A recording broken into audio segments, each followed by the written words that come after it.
하나님 말씀은 말라기는 구약 성경 제일 마지막입니다. 말라기 1장 1절에서 5절입니다. 마태복음 바로 앞에 있는 구약 성경이 말라기입니다. 말라기 1장 1절에서 5절. 우리 천천히 우리 다 같이 한번 읽으십니다. 천천히 말라기 1장 1절에서 5절 다 같이 읽습니다. 여호와께서 말라기로 이스라엘에게 말씀하신 경고라. 여호와께서 가라사대 내가 너희를 사랑하였노라 하나 너희는 이르기를 주께서 어떻게 우리를 사랑하셨나이까 하는도다. 나 여호와가 말하노라. 에서는 야곱의 형이 아니냐. 그러나 내가 야곱을 사랑하였고 에서는 미워하였으며 그의 산들을 황무케 하였고 그의 산업을 광야의 실랑에게 붙였느니라. 에돔은 말하기를 우리가 무너뜨림을 당하였으나 황폐된 곳을 다시 쌓으리라 하거니와 나 만군의 여호와는 이르노라. 그들은 쌓을지라도 나는 헐리라. 사람들이 그들을 일컬어 악한 지경이라 할 것이요 여호와의 영영한 진노를 받은 백성이라 할 것이며 너희는 목도하고 이르기를 여호와께서는 이스라엘 지경 밖에서 크시다 하리라. 아멘. 아멘. 한국은 좀 오래전부터 금수저, 흙수저 이런 말 하는 거 성도님들 들었죠, 그렇죠? 금수저로 태어났느냐, 흙수저로 태어났느냐, 그게 한평생을 좌우한다고. 이제 그런 얘기 한참 논쟁도 하고 하다가 이제 쑥 들어갔는데 지금은 또 쌀이 나왔는데 금쌀이 나왔다고 그러더라고요. 혹시 금쌀 드셔보셨어요? 최근에 한국 갔다 오신 분들이 계신데 7월하고 8월 달에 금을 물에다가 이렇게 아주 나노 단위로 분해를 해가지고 논에다가 7월, 8월에 그거를 금물을 뿌립니다. 금물을 뿌리면 벼가 이 금물을 먹고 이렇게 자라가지고 굉장히 비쌉니다. 제가 조사를 해봤더니 그 1kg에 한 16,000원인데 이거 우리 25파운드로 계산해 봤더니 25파운드면 한 160불 정도 하더라고. 지금 25파운드 쌀 얼마예요? 한 4, 50불이에요? 15불요? 마켓이 다른가 봐. 40불, 15불 다른. 15파운드가요? 예. 근데 금살은 한 25파운드 하니까 한 160불 정도 하더라고요. 근데 그거를 많이 또 사서 드신다 그러더라고요. 세상이 이렇게 보면 굉장히 불공평하고요. 불공평함이 예수님 다시 오실 때까지 불공평하게 되어 있습니다. 불공평하고 잘 사는 자, 못 사는 자, 많이 배운 자, 못 배운 자, 이게 갈등이 굉장히 심합니다. 그런 갈등 속에서 신앙인들은 믿음 붙들고 하나님 섬기면서 살거든요. 그런데 이제 신앙인들 속에서도 이제 그런 차이가 나거나 뭐가 좀 힘들 때는 하나님 살아계신가? 이렇게 시작하다가 살아계시지.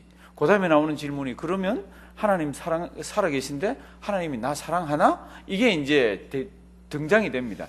그거는 구약 성경부터요, 지금 2000년 교회 역사까지 그건 다 들어 있습니다.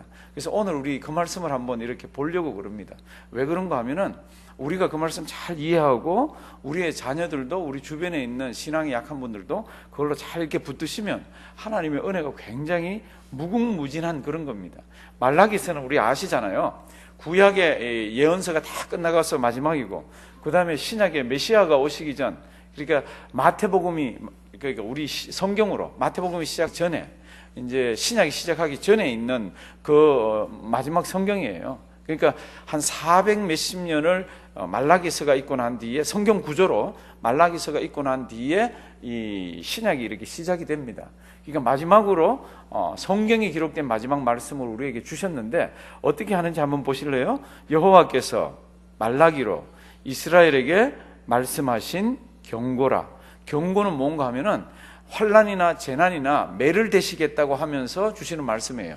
말을 안 들으면 그렇게 하겠다고 하면서 주시는 말씀이 경고입니다. 2절 한번 보십니다. 여호와께서 가라사대 내가 너희를 어떻게 사랑하였노라. 그리고 하나님께서 끊임없이 이스라엘 백성들에게 말을 하는데 이스라엘 백성들은 뭐라고 하나님께 질문을 하고 마음속에 어떤 생각을 가지고 있었습니까? 요것 하나 잘 기억하시길 바랍니다. 하나님의 백성이면 누구나 어떨 때는 가지고 있는 질문이에요. 그런데 그거를 하나님이 설명을 해 주십니다. 근데 그 설명을 보면은 우리가 깨닫지 못하는 것들이 있습니다. 한번 보십니다. 여호와께서 가라사대 내가 너희를 사랑하였노라 하나 너희는 이르기를 뭐라고요? 주께서 어떻게 우리를 사랑하셨나이까? 주님이 우리를 사랑하면 왜 우리가 바벨론의 포로로 잡혀가서 70년 동안 그렇게 혹독한 고생을 하고 하나님의 백성이라 그러면서 가서 포로로 잡혀가서 그들이 해보지 못한 중노동을 하게 됩니다. 얼마나 거기에서 노예 취급을 받고 어려움 당했는지 모릅니다. 돌아왔습니다. 돌아와서 사사건건 일이 잘 된 게 아니라 사사건건 어려웠어요. 그러니까 이 사람들 가슴 속에 진짜 하나님 살아계신가? 하다가 한 번에 살아계셔요. 그 다음에 질문이 뭐라고요? 살아계시면 우리를 진짜 사랑하시나? 이게 이제 이들의 질문이에요. 그러니까 하나님께서 거기에 대한 대답을 주십니다. 다시 2절을 한번 보십니다. 여호와께서 가라사대 내가 너희를 어떻게 해요? 사랑하였노라. 끊임없이 그랬습니다. 그래서 이 사랑하였노라는 과거 시제가 아니에요. 사랑하였노라는 분사로 되어 있습니다. 히브리 말로 분사가 되어 있다는 것은 과거부터 시작해서 지금까지 계속해서 그리고 앞으로도 그럴 거라는 것이 포함되어 있는 게 그 분사 형태예요. 그러면 하나님이 내가 너희를 옛날에도 사랑했고 또 어떻게 해요? 지금도 사랑하고 또 어떻게 해요? 앞으로도 사랑할 거라고 이렇게 계속해서 얘기를 하는데 이스라엘 백성들은 하나님 우리를 어떻게 사랑했습니까? 언제 사랑했습니까? 보여봐 주십시오. 이렇게 이스라엘 백성들은 나왔다는 겁니다. 그리고 그렇게 지금 생각하고 있다는 겁니다. 이게 하나님이 뭐라고 대답하십니까? 잘 한번 보십시오. 하나님이 사람을 사랑하는 그 아주 독특한 방법을 오늘 성경은 이렇게 얘기하고 있습니다. 2절 다시 보십니다. 여호와께서 가라사대 내가 너희를 어떻게 사랑하였노라. 이 뜻은 사랑하여 왔노라. 그리고 지금 사랑하노라 그런 뜻이라 그랬습니다.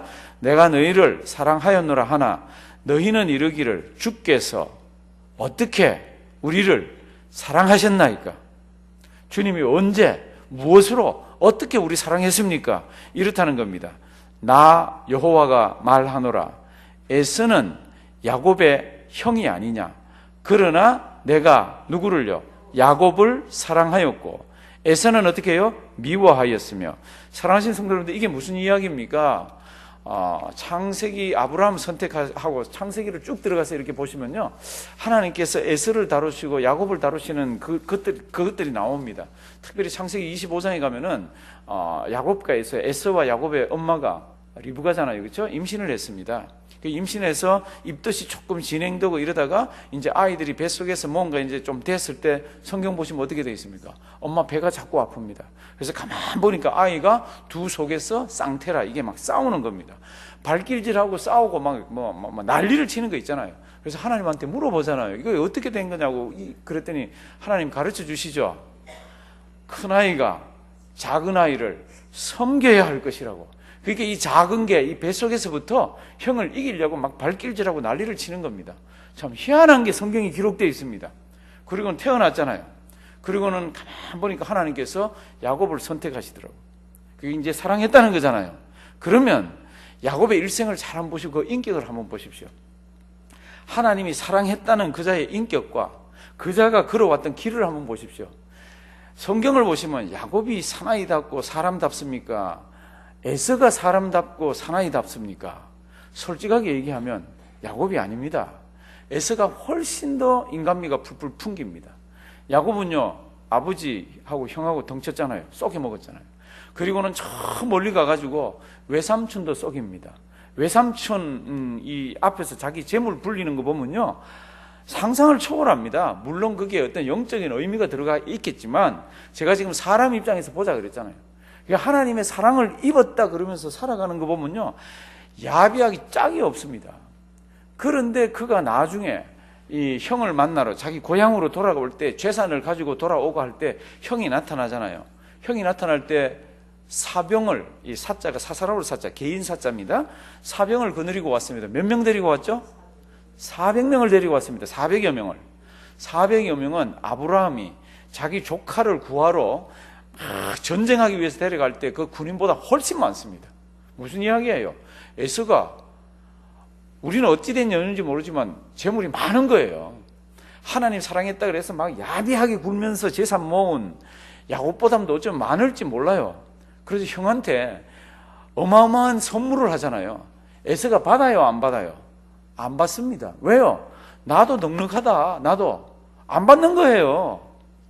하나님이 사랑했다 그러는데 죽을 고생하면서 쏘겨가면서 그렇게 해서 재산 불려놨는데, 에서를 가만 보면 에서는요 사나이 답고 이러면서 의리도 있고 이러면서 재산이 훨씬 많은 것 같아요.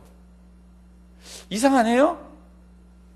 그 다음에 야곱이 거기에서 이제 가나안에 생활하는 거 한번 보십시오. 형을 만나기 위해서 밤새도록 기도하다가 하나님 아버지 앞 붙들고 이렇게 있다가 어떻게 됐습니까? 천사가 환도뼈를 쳐가지고 그 다음부터는 지팡이를 짚고 다닙니다. 왜요? 환도뼈 다리가 아파져가지고 절면서 다녔잖아요. 가나안에 들어가서 자기 딸이 강간을 당합니다. 가나안에 들어가서 자기 아들 중에 자기 두 처 말고 자기 계모를 봉하는 아들이 생깁니다. 희한한 일이 많이 생기잖아요. 그리고는 마지막에는 자기 제일 사랑하는 아들을 또 잊어먹습니다. 제일 사랑하는 아들을 잊어먹고 제일 마지막에는 지팡이 안에 들고 어떻게 합니까? 애굽의 이민자로 들어갑니다. 그리고는 바로를 만나서 뭐라 그럽니까? 내가 인생을 살았느네? 험악한 인생을 살았다고 그럽니다. 야곱은요 그 일생을 이렇게 보면은 아주 비참하기 짝이 없습니다. 어떻게 보면 참 사람한테 칭찬도 못 받고 고생도 죽으라고 했습니다. 그런데 성경을 보면 뭐라 그럽니까? 내가 야곱은 어떻게 해요? 사랑하고 에서는 미워했다 그럽니다. 이게 무슨 뜻입니까? 사랑하시는 성도 여러분들 잘 보시면 하나님이 우리 인간을 사랑하는 방법은, 그리고 그 사랑의 내용은 사람이 생각하는 것하고 다르다는 겁니다. 사람은 하나님이 날 사랑하면 어떻게 해야 됩니까? 내가 원하는 것들이 쭉쭉쭉 되어져야 되고 내가 원하는 길들로 쭉쭉 가야 되고 다른 사람들이 볼 때 뭔가 이렇게 가시적으로 있어야 된다라고 생각을 하지만, 하나님께서 내가 에서는 미워하고 야곱은 사랑했다는 그 핵심 내용이 뭡니까? 그러면 내가 너를 선택해서 붙들었다는 겁니다. 이거 하나면 다라는 겁니다. 사랑하시는 성도 여러분들, 우리 세상 살면서 우리도 하나님 사랑하면 왜 이렇습니까? 이럴 때 많잖아요. 모든 사람이 다 그렇습니다. 제가 목회하면서 보면. 그런데 그때 다시 한번 눈을 떠서 이런 성경 말씀을 보면은 맞아. 내가 이것도 없고 저것도 없고 이것도 안 되고 이것도 안 되고 저것도 안 되고 하지만 맞아, 나 하나님 사랑 많이 받은 사람이야. 그런 성경 말씀이 어디에서 나옵니까? 이런 성경 말씀입니다. 야곱은 정말로 그 인생이요 100살이 넘게 살았잖아요. 그 인생 험악하게 살았습니다. 그 험악하게 살았는데 그게 어떻게 하나님 사랑을 받았다고 이야기를 합니까? 근데 성경을 보면 딱 잘라서 얘기합니다. 우리 2절 한번 보십니다. 2절 3절 우리 다 같이 천천히 한번 읽으십니다. 2절 3절 여호와께서 가라사대 내가 너희를 사랑하였노라 하나 너희는 이르기를 주께서 어떻게 우리를 사랑하셨나이까 하는도다. 나 여호와가 말하노라 에서는 야곱의 형이 아니냐? 그러나 내가 야곱을 사랑하였고 에서는 미워하였으며 그의 산들을 황무케 하였고 그의 산업을 광야의 실랑에게 붙였느니라. 아멘. 결국 에서는 하나님의 손에서 떨어져 나오더라고요. 그리고는 그 다음에 이런 일들이 막 진행됩니다. 가지고 있던 거 다 없어지게 되고 황무하게 됩니다. 야곱은 가진 거는 없고 고생은 직사게 했는데도 하나님께서 꽉 붙들고 계시더라고요. 그리고는 그 야곱이라는 한 사람을 통해서 이스라엘 민족이 형성되고 그 이스라엘 민족 가운데에서 유다 지파를 통해서 누가 옵니까? 메시아가 오게 되더라고요. 사랑하시는 성도님들, 우리는 지금을 살면서 잘 모릅니다. 왜 이것저것 그래서 하나님 사랑이 진짜 있는지를 잘 모릅니다. 그런데 성경은 탁 잘라서 얘기합니다. 나의 그 큰 사랑은 내가 너를 선택하는 데서 시작됐다고. 끝을 보면은 그 과정이 그 힘들지도 모르지만은 하나님께서 다 사랑 가운데서 붙들어 준 거라고. 이거 잊지 말기를 바랍니다. 이게 없으면 우리는 지칩니다. 참 기다리다가 지치고 하나님 바라보다가 지치고 막 그럽니다. 그런데 이 말씀 잘 보시면요, 이 말씀 속에 하나님이 나를 얼마나 사랑하는지 그 사랑이 들어있는 거잖아요. 제가 오늘 우리는 414장 한 장만 불렀습니다. 그 큰 사랑, 그 큰 사랑. 저는 이 찬송 부르면 참 고맙고 감사해요. 다른 사람이 모르는 하나님의 사랑이 저에게는 받은 사랑이 있잖아요. 근데 제가 받은 사랑은요, 또 성도님들이 받은 사랑하고 또 다른 거 아세요? 저는 예수 믿는 거는 똑같지만은 이 한평생을 살아오면서 하나님께서 이 모양 저 모양으로 주신 그 사랑은 저는 제대로 간증이 있는 사랑이지만, 모든 하나님의 백성들은요 다 다르게 하나님이 하나하나 사랑하신 거, 세밀하게 사랑하신 거, 그런 것들이 있습니다. 때로는 힘들 때도 있습니다. 때로는 어려울 때도 있다고. 저도 이렇게 옛날을 돌아보면요 참 어려울 때도 많았습니다. 힘들 때도 많았고요. 제가 서울에서 공부하기 위해서는 제가 대학교 때 기도를 하면서 막 이렇게 했는데 가진 거는 없죠. 집이 그때는 뭐 거의 다가 그랬으니까 제가 얼마나 그때 힘들었는지 모릅니다. 그때 제가 진짜 제 진로를 놓고 아무것도 모르는 그냥 하나의 신앙인으로서 저 기도원에 들어가잖아요. 기도원에 가서 기도하고는 해도 되네, 나는 모르지만 올라가서 공부하면 하나님이 다 해주시네, 그러고는 올라가요. 그러니까 하나님이 그 손길 하나 보면요 참 세밀하게 있습니다. 근데 우리는 그 세밀함 속에 있는 속에 참 기다리기가 어려워요. 참 힘이 듭니다. 기다려 보면은 1925년 6월 달인가 어떤 양키 야구 선수가 마이너 리그에서 올라와서 하염없이 그 선수 대기자 거기에서 기다리고 있습니다.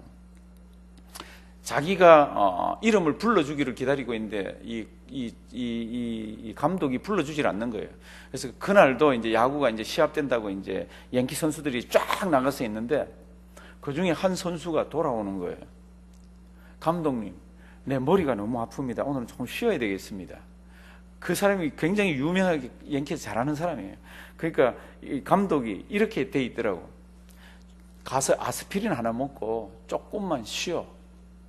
네가 조금 쉬는 동안에 저기 있는 저 애송이 루게릭이라는 게릭을, 저 애송이 게릭을, 영어로도 그렇게 돼 있더라고. 키드라고. 저 애송이 게릭을 내보내가지고 너 쉬는 동안에 하지. 너 다 쉬면 말해. 쉬면 이제 뺄라 그랬죠. 그런데 그렇게 딱 그렇게 쉬고 나서는 다시는 양키에 서지를 못합니다, 이 사람은. 그리고 그렇게 그 라인에서 기다려서 내 차례가 언제 오나 기다리던 이 친구는요, 양키 야구 역사상 그때 아마 처음으로 아마 14년간을 그냥 한 번도 쉬지 않고 2,500 몇 게임을 그냥 쉰 루게릭입니다. 기다리면 기회가 오더라고. 기다리면 하나님의 은혜가 어떤 방법으로든지 이렇게 오더라고요. 오늘 이 말씀 잘 기억하길 바랍니다. 다른 거는 몰라도 하나님이 나 사랑하셔. 어떻게 사랑합니까? 하나님 사랑하셔. 안 믿는 사람들을 보면 진짜 나 사랑하셔. 그것만 딱 붙들고 있으면 그 다음에 우리 하나님의 자녀지 않습니까? 하나님께서 은혜를 주십니다. 오늘도 이 말씀 잘 기억하시고요. 우리 자녀들도 이렇게 키우고 우리 신앙생활도 이렇게 든든하게 하시면 우리 주변에 있는 사람들이 흔들리질 않습니다. 그 흔들리지 않는 가운데서 하나님 붙들고 승리하는 우리가 되기를 주님의 이름으로 부탁드립니다.